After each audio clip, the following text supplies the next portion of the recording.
this conception of, oh, you're a scientist, a super genius. Exactly.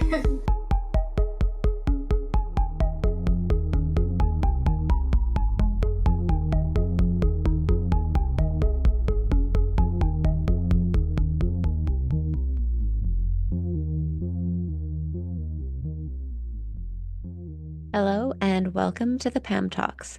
The PAM Talks is a student-led podcast showcasing the voices of researchers who are members of traditionally underrepresented groups in physics and astronomy.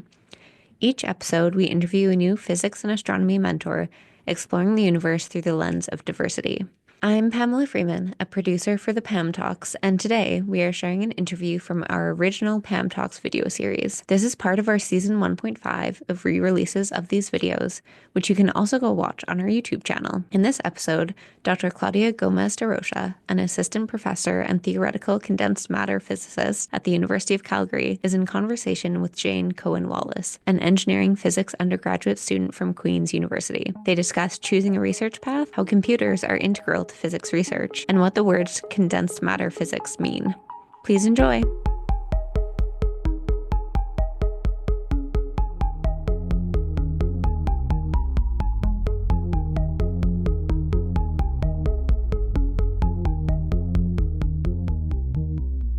Hi, I'm Jane. I'm an undergrad student, and today I'm going to be interviewing Claudia Gomes da Rocha, an assistant professor at the University of Calgary. Well, very nice to meet you. My name is Claudia. I'm an assistant professor in the University of Calgary, affiliated with the Department of Physics and Astronomy. When in your life did you know that you wanted to pursue physics after high school? At the end of my high school, I realized mostly three things about myself: that I did like math, I did like computers, and for whatever reason, I was able to solve typical physics textbook problems, putting these factors together. I thought, oh, maybe physics is a good option for me, and it ended up being the career that I decided to follow. How did you decide where you were going to go after that? Because there's so many universities, so I think to someone having been in one country their whole life, they might be overwhelmed and not know how to choose where to go. What really determined my very first move from Brazil to Ireland was networking. I did my undergrad in Fluminense Federal University in Brazil, and I did my whole undergrad in physics there. I also did my graduate studies there. It also where I found really a very supportive team of professors and colleagues to do lots of networking and get really passion for research and teaching physics as well. My PhD supervisor had networks in Trinity College Dublin, and there was an opportunity for me to apply there, and which I did. And it was when I started my first postdoctoral after the PhD and in a more international career. And then once you do this big jump, then you start develop more independency to also start picking your own network. And it was when the other opportunities also appeared, when I started also developing my own network of collaborators, scientists, to see which other opportunities would come next. With all those moves, how are you sure that staying in research was the right place for you? That is a very good question. I always enjoyed the research aspect. I also enjoy a lot the teaching, and I wanted indeed to do something that I could exercise both aspects of an academic career. I also started enjoying attending networking events, career advising events. It was when it started also broaden my horizons that academia was not the only path. There is more that a scientist can do beyond academic life, and even I considered doing something else. But when the opportunity appeared, I picked it because at the end of the day, it is what I have been doing all these years. But it was good to know that there would be also other options. As a researcher, kind of what does your day-to-day work look like? Like, are you working alone or with a group? A very important question. Yes, I do my research mostly, as I said, my laboratory is a computer. And there are obviously the scientists, the collaborations that we establish to kind of join forces. Everybody knows, have their specialties, and we combine the forces. And in many aspects, this research in nanoscience, nanotechnology is also very interdisciplinary. It can also come people to participate from other disciplines, from biology, chemistry, engineering. So no, is there is the moment that I'm doing my focus coding alone, but it's a lot of integration and networking with collaborators, computer supporting team, students. No, it's not a lonely job. So, when did you realize that computer science and computational work is a key part of research in physics? Very early in my undergrad. It was at the end of my second year. There are some fields in physics that, in fact, outcomes and answers can be obtained using a tool, computer. Yes, there is a computer science, but then there is this field of computational science, that it is the field that we use the computer to solve physics problems. And then maybe this is a good option for me.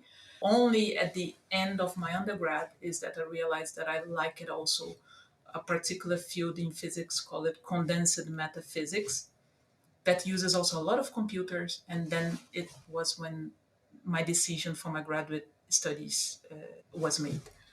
Can you explain just a bit what condensed matter physics is? Yes. Very broad question, but Condensed metaphysics is a very broad area, and it concerns to anything that we can figure it out about matter. And because yes, everything that is around us is matter, is a really, really broad field. I joke a lot with Pooja that she actually wants to make me out of a job because she wants to study antimatter, and I study matter. And I already joke, and we were, you want me out of a job, right? Like, so I decided to specialize myself in the part of condensed matter physics that is study matter at really tiny, tiny, tiny scales, nanoscale, nanometer sizes, and nanoscience research, or also referred also to nanotechnology. And this prefix nano means 1 billionth of a meter. We take a meter and imagine divided in 1 billion parts. This is the kind of the scales of the materials that we investigate. It's just that I don't study materials in a laboratory, or I manufacture the materials, or I synthesize them. My laboratory is a computer. So what we do is that we code the laws of physics, of how the atoms interact, and everything. We try to mimic reality into the computer.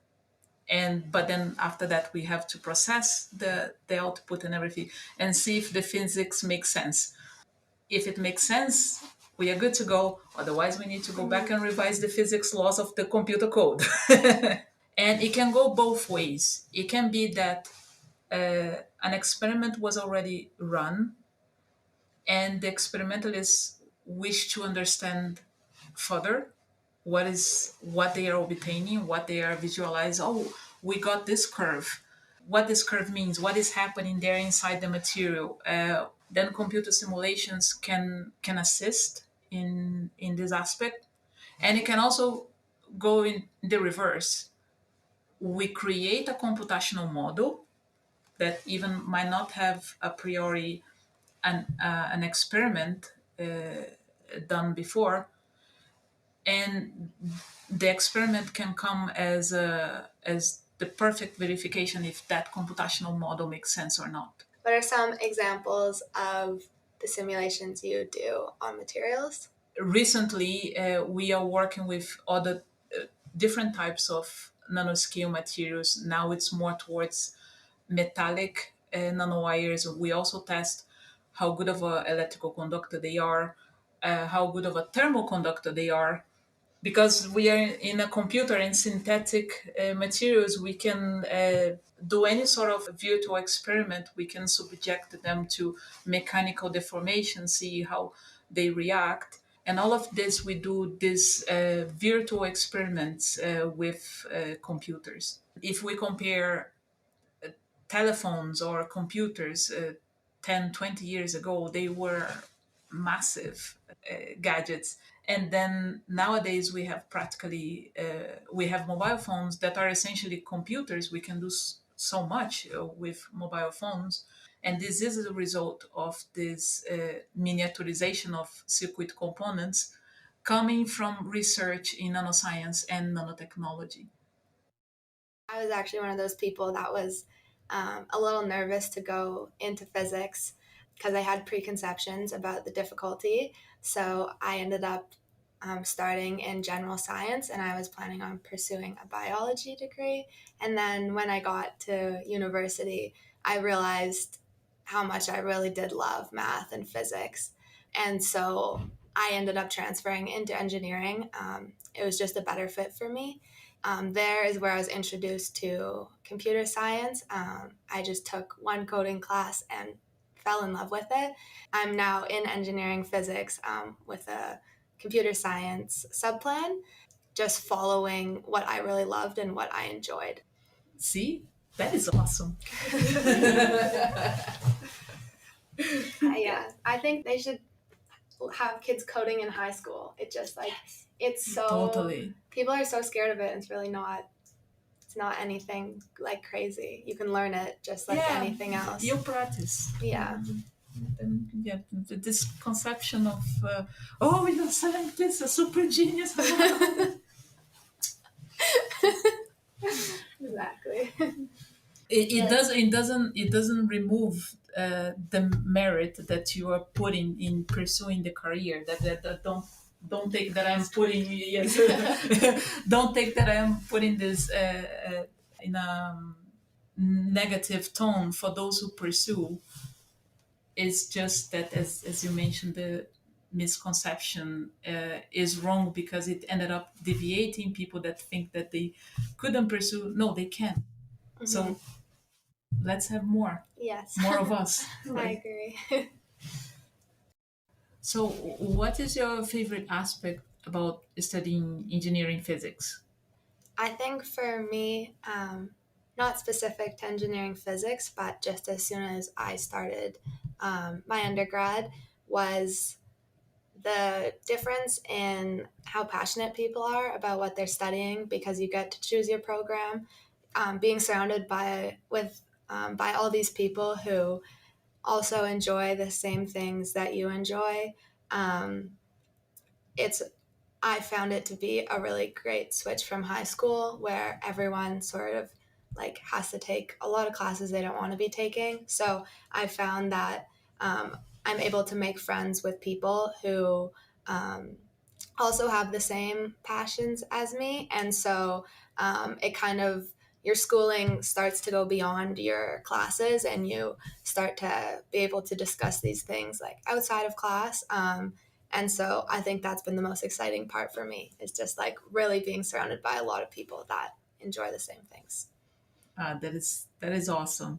And maybe I will make a bit of a difficult question, but you don't have to answer, and it doesn't need to come. But then, now that you are in doing your undergrads in the scientific field, how do you see science nowadays? Very different than than when I was in high school. I guess specifically engineering, math, and just specifically computer science. I always saw it as the stereotypical in a dark room, just kind of at your computer all day. And I thought, why would I want to do that? So I think now that I'm within that field, I see kind of that it's not like that. and that there is, as you've mentioned, like so much collaboration and just like a lot of people who are really excited about like moving forward in the field. So I think that, yeah, kind of everything you think you know about science is so much different once you get into that field. So personally, before I even started this summer research project, I didn't realize how much coding goes into even just like pure research. Even today, I've learned more about the different fields that there are, and I think there's way more options and like routes you can take than people would think. Yeah. Yeah, that is awesome because I truly related to that because it's the same kind of transformation I went through as well when I the undergrad, and more transformations are about to come depending on what you're going to pursue. Yes, because physics and especially computer science is a male dominated field. Like, has that ever been kind of made your path more difficult? And has that has that changed at all from being in school versus being in the research field after school? Yeah, yeah. Tell me about it. Yes, there are lots of work to be done for the field to be really transformative and being more supportive in terms of diverse talents and all these aspects. I can also say I counted in a very supportive female faculty. My master and PhD supervisor, Dr. Latier, and she is even still a great inspiration to me because yes, always her positivity and supportive personality in all aspects. It was really relevant for me to really have that. She's a big inspiration for me, by the way, on how even how I I work with graduate students, and it's still the same kind of influences, even in the research as well, in doing computational physics. I would like to maybe try to answer your question with a more positive note, because, for instance, what you are doing right now, it's really important to start balancing this aspect in the field of computational physics and many other scientific fields that is still it needs a lot of work to balance things out. So thank you for doing this, and this is what we need to keep doing this more to keep balancing and make the field more supportive towards diverse talents and diversity in general.